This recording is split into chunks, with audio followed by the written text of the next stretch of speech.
Well, the group of Denon noted love as being asymmetrical, addressed in Amy Ireland's Afterword. You could see the urbanomic link below. It was to counter Evola's group, which is linked to fire, which is why the group of Denon embraced the downward triangle of water. Evola's ties to fascism are linked to his unified system of organization and identity or identicality, paranoia and symmetry, which acts opposed to producing Deleuzian pluralities via deorganization and deterritorialization, i.e., asymmetrical systems that the group of Denon advocate for, countering Evola's right-hand path with their left-hand path, opposing equilibrium or homeostasis for entropic chaos. Dualism should thus lead to difference and not identicality when one engages with the outside. Unlike joining above with below, the group of Denon keep to their downward ascent into matter, where they invert Crowley's notion of every man and woman being a star with the idea that every worm trampled is a star.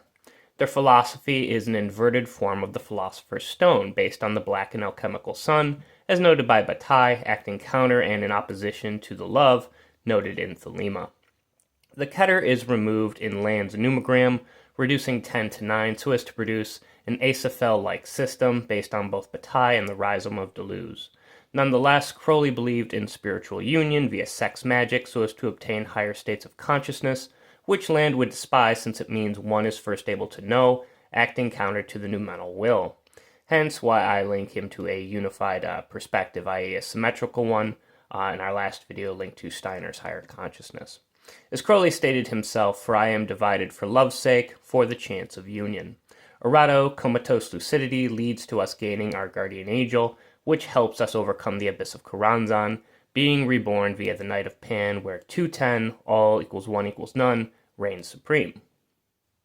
With Crowley and the Night of Pan, we get 210, where 2 is all, 1 is 1, and 0 is void, abyss, or nothingness. In short, none equals 1 equals all.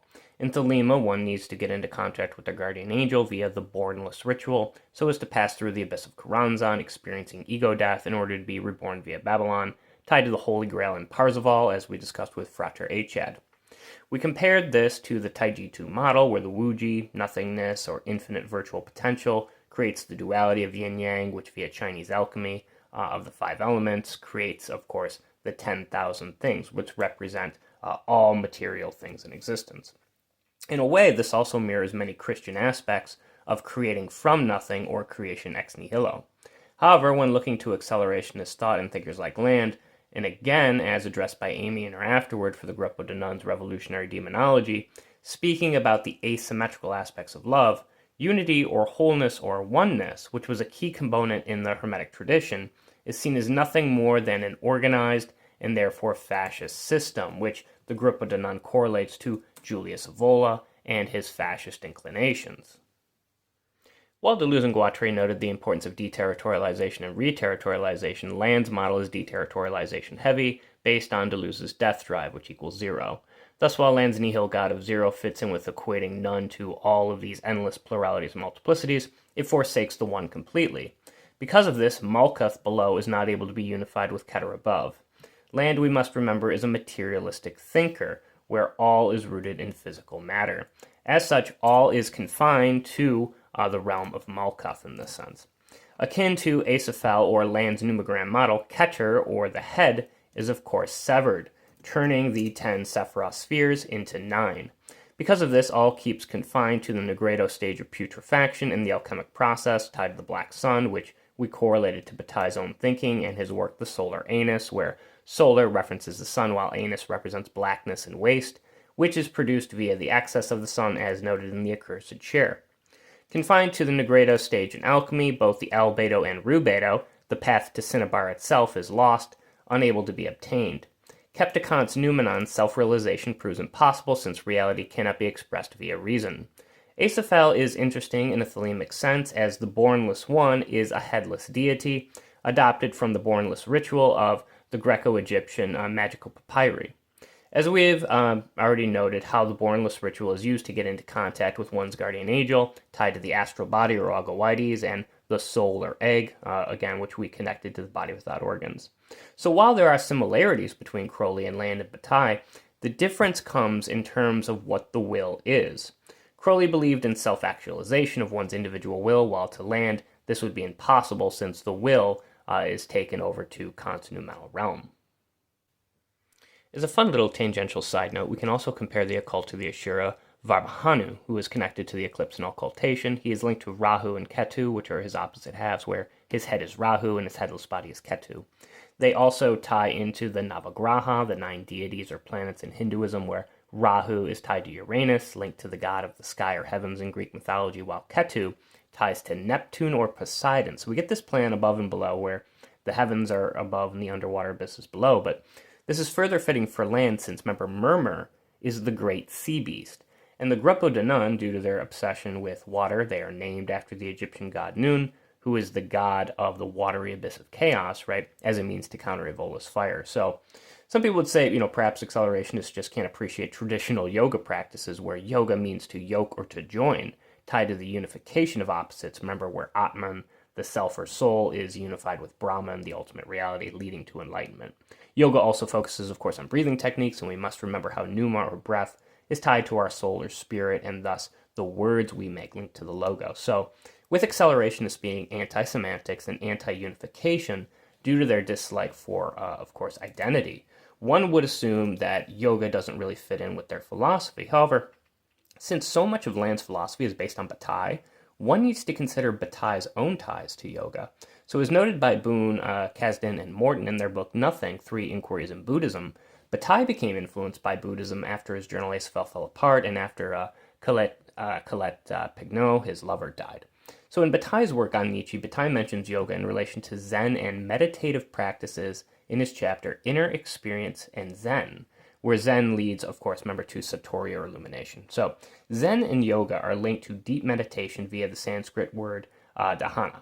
So Bataille would later tie yoga into his system of religious eroticism and ecstatic experience, where the sacred is tied to sacrifice. It is via this inner experience that one goes beyond their individual self. So like Rimbaud's poetry, it reaches an impossible point, unable to be expressed, and is thus transcended, which Land would associate with consonantal realm, where just before transgression, one is greeted by the abyss. So the inner experience comes just as language, of course, breaks apart, unable to be conveyed clearly. This inner experience is a mystical one, whereas Bataille notes via terror, it unifies that which discursive thought would otherwise come to separate, so it is outside of language, right? However, it cannot be worked towards some absolute, as Hegel noted. To Bataille, language and discourse breaks down upon transgressive experience, wasted away.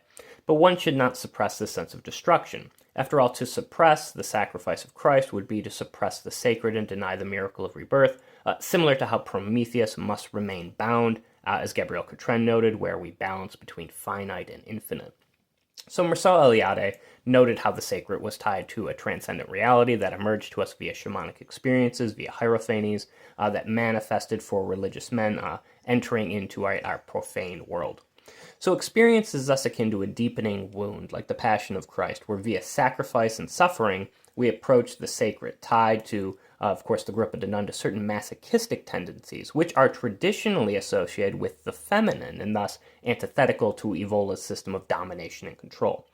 So such sacrifice is tied to the spending, of course, of energy, which fits in with both Bataille's accursed share and Land's own ideas of entropic systems, where energy becomes unavailable to do any more mechanical work in a system, leading to disorder via the second law of thermodynamics, noting how entropy tends to increase over time.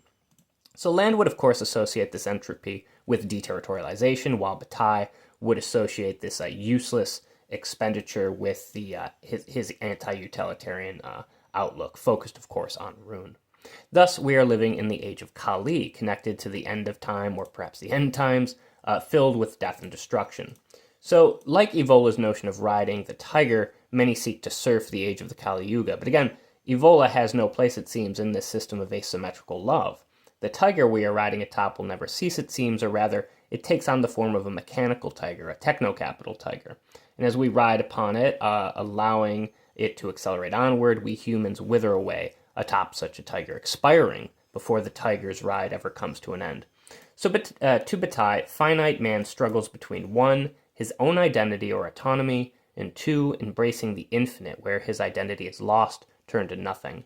And so it is this play between identity and nothingness, or between finite and infinite, or phenomenon and noumenon, that constructs reality where the virtual is actualized, and whereas, again, Gabriel Catren noted, we gain a partial glimpse behind the veil of Isis via connecting to this sense of outsideness where the I becomes a transcendental one. This leads, of course, to Crowley's highest grade, the ipsissimus, which means very self, based on the Latin word ipsi, meaning itself. Now, of course, the Gruppo de Nun dislikes the thelemic notion of love, as addressed in Names Afterward, due to its attempts to balance opposites or unify them. To Bataille, ipsi is thus annihilated by the abyss, outside communication, and understood only via transgressive experience. All talk thus becomes babble, akin to the Tower of Babel.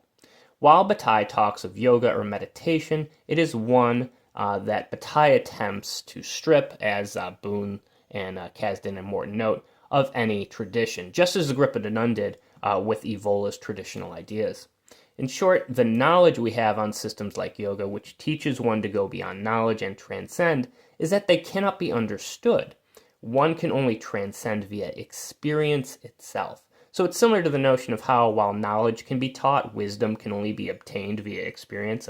As Hermann Hesse noted in Siddhartha, while knowledge can be communicated, wisdom ultimately cannot. So as Boone, Kasdan, and Morton note, when one thinks of Bataille's inner experience, they are reminded of the World War I diaries of Ernst Jünger, specifically war as inner experience, noting on how via extreme experiences, one can be transformed in an alchemic-like manner. So does Bataille use yoga? Yes, but in a very non-traditional manner, which is fitting and on par with most accelerationist circles that seek to get outside such organized systems and traditional ways of thinking. Continuing onward with our discussion and setting the tangentials aside, we must remember that Deleuze, via his love of Spinoza, eventually equated endless plurality and multiplicity back to Spinoza's God of nature, i.e. the one substance, noting how pluralism equaled monism. But again, as we noted before, Land's God is not the God of Spinoza. Land, adhering to Kant's noumenal, never seeks to return to a monism. After all, to do so would put him back into a system similar to Burroughs' one-God universe, where, since everything is already everywhere, no one can go anywhere, bringing an end to exploration and adventure and thus experience. Thus, Land's notion of shamanic Nietzsche would collapse, where Land links, remember, the active and creative force of the will to power to the shamanic experience, tied to the poetry of Rimbaud, where poetry proves impossible, right, and inexpressible, linked to decadent lifestyles and transgressive states of experience, where language breaks down, which is tied to the fall of Babel's Tower and Deleuzian ways of escaping the organized and ordered regime of science, which would otherwise foster identity and identicality, right? So escaping the codified identities and roles people play in said systems. Even Crowley noted the importance of Lewis Carroll's nonsensical language, as it perfectly explained the paradox language presents when attempting to describe certain occult concepts, hence Liber 333, the Book of Lies, which speaks in paradoxes since truth cannot be conveyed clearly, especially something like 210, where all is equal to one is equal to none. Alice, of course, travels through the liminal space of the mirror, which acts as a doorway, right? Akin to the crossroads of Hecate's, entering into an illogical and irrational world. Even Crowley noted the fundamental need for one to actively experience the world, breaking taboos and embracing in certain transgressive experiences. So again, sharing more similarities here with Land, but still, Crowley believed in self-realization, where one was to follow their individual will based on love, which was the law, as we noted earlier. So with the loss of symmetry, as Amy noted, an asymmetrical form of love begins to develop instead. While I can appreciate how the Gruppo de Nun correlates Land's ideas to the occult, my main critique with accelerationism in general is that it fundamentally ignores its other half, specifically Land's refusal for reterritorialization efforts, constantly eroding any forms of human order. While claiming to produce endless pluralities and multiplicities, it refuses to accept any form of organization or unity, seeing it as fascist in the Deleuzian sense. While accelerationists may agree with the 0 and 2 aspects of Crowley's 210, tied to pluralities that are produced from nothingness, senility, and annihilation, they outright refuse to embrace the one in any manner if it is to be used for unification purposes or leading towards some post-Kantian Hegelian absolute. The one would only be used in combination with the 0 so as to code more pluralistic computer programs, it would seem. It's akin to riding only one way down a two-way street. However, it is this left-hand path that acts counter to Evola's right-hand path, and so in an odd way, one could say they are simply balancing out the scales, as it were, gaining equivalent footing or grounding in the occult world by acting counter to the traditional Hermetic notion of healing via wholeness and the unification of opposites, coincidentia oppositorum. Still, Adhering to only one hand makes one one-handed, instead of being one human having two hands. Even Deleuze noted the alchemic equivalence of pluralism and monism, and deterritorialization and reterritorialization, where one is linked to all via Spinoza's monism, but again, Land is no Spinozian. Of course, where new forms of power are shaped once old ones are destroyed, kind of like out with the old in with the new, or the succession of kings, where one takes the place of the other, noted by the death card in the Tarot, where 6 plus 7 yields 13. Deleuze's lobster god has two claws, each in equivalence, though the claws are asymmetrical, since they produce pluralities via the process of deterritorialization and reterritorialization, just as Crowley had abrahadabra, a word of dual power where the H stands for Horus, the age we're in. While abrahadabra is more symmetrical, noted by the number 11, since it has 11 letters, which symbolize the unity of finite and infinite via nuit and hadit, where macrocosm is microcosm. Deleuze still uses each claw of the lobster, though they be of different sizes, equally. Accelerationism, while incorporating certain schizoanalytic ideas, is not synonymous with schizoanalysis. While Land speaks of memes in a similar manner to the succession of kings via hyperstition, his deterritorialization-heavy model, where the organized human security system or territorialized order gets hacked, evolves mankind towards its own extinction based on Bataille, ultimately to be replaced by AI in the end, leading to a singularity where man cannot re-territorialize fast enough, leading to AI runaway, a model Amy does not fully agree with, since AI is not an end, as there are always new body without organs in every layer of Deleuzian strata. In short, egg hatching never ceases. Still, to the Gruppo de Nun, traditional alchemy and Hermeticism would be confined back to a psychoanalytic system, akin to a Jungian model of organization and paranoia, much like in schizoanalysis, where psychic complexes like neurosis exist as Land notes, simply because they are too complex for psychoanalysts to fully understand. That, or perhaps adhering to Kant, we could admit asymmetrical love has its limits. Despite all the multiplicities and new pluralities and new kinds of love it produces, it's unable to unify or self-actualize towards the absolute due to its own philosophical framework. Denying the human and animal need for homeostasis, which, as the quote by Sadie Plant notes, just remains an ideal, but which is still needed in order to exist in nature. So we get this inhuman and entropic and alien entity entering in from the outside like some kind of Lovecraftian overlord, nullifying our very nature. While it is interesting for some to pick one path, I tend to like thinking in two ways at once. Then again, like a two-headed boy or alchemic chimera, I have always been a holistic thinker at heart. Perhaps a deconstruction between this left-hand and right-hand path is needed, whereby their opposed and ambivalent natures would produce even more pluralities. Either way, getting to know a transcendental or infinite God to Land and Amy in the Gruppo de Nun based on Bataille leaves all of us finite beings thirsting for our own annihilation, knowing nothing, destroying our ipse or self. This is very much akin to Crowley's Night of Pan, where one experiences ego death in order to be reborn via the Whore of Babylon, only seen from a more asymmetrical and materialistic system. Thus, while one is a spiritual form of rebirth, the other is not, it is a physical one. So like Bataille, who wanted to be sacrificed in order to know the sacred, does this truly make all men nothing more than masochistic martyrs, going beyond the pleasure principle of Freud, as Deleuze noted, which is the inversion of Evola's own aristocratic ideas. When one is Dionysian heavy, it tends to only be countered with more Apollonian forms of order. Even Nietzsche believed in the balance between Apollonian and Dionysian forms of order, noting the lack of the Dionysian during his time due to the rationalism of Socrates. But when balance and symmetry is abandoned and when reason is fully removed, when spiritual Keter is cut off from ever meeting material Malkuth, what hope do we have as humans? Then again, as Land notes, nothing human is meant to escape the 21st century, whereas Deleuze and Guattari noted, we go beyond human-centered ways of thinking, beyond the Oedipus complex and the nuclear family, and beyond identity so as to embrace endless difference. But to reject reterritorialization, as Land does, is sure to only spell our utter ruin, wasting away in a world that cannot get beyond the Negredo stage of the eternal night, where Techno-capital invades us from the future, where all systems are destroyed. While too much organization can lead to fascist-like states, too little only leads to chaos and the annihilation of our very existence. And to Land, being the materialist he is, this is not just a spiritual death, but a physical one. While one can be reborn after a spiritual death, The same cannot be said with regards to our physical finitude. In Land's materialistic model, from out our human ashes, AI arises.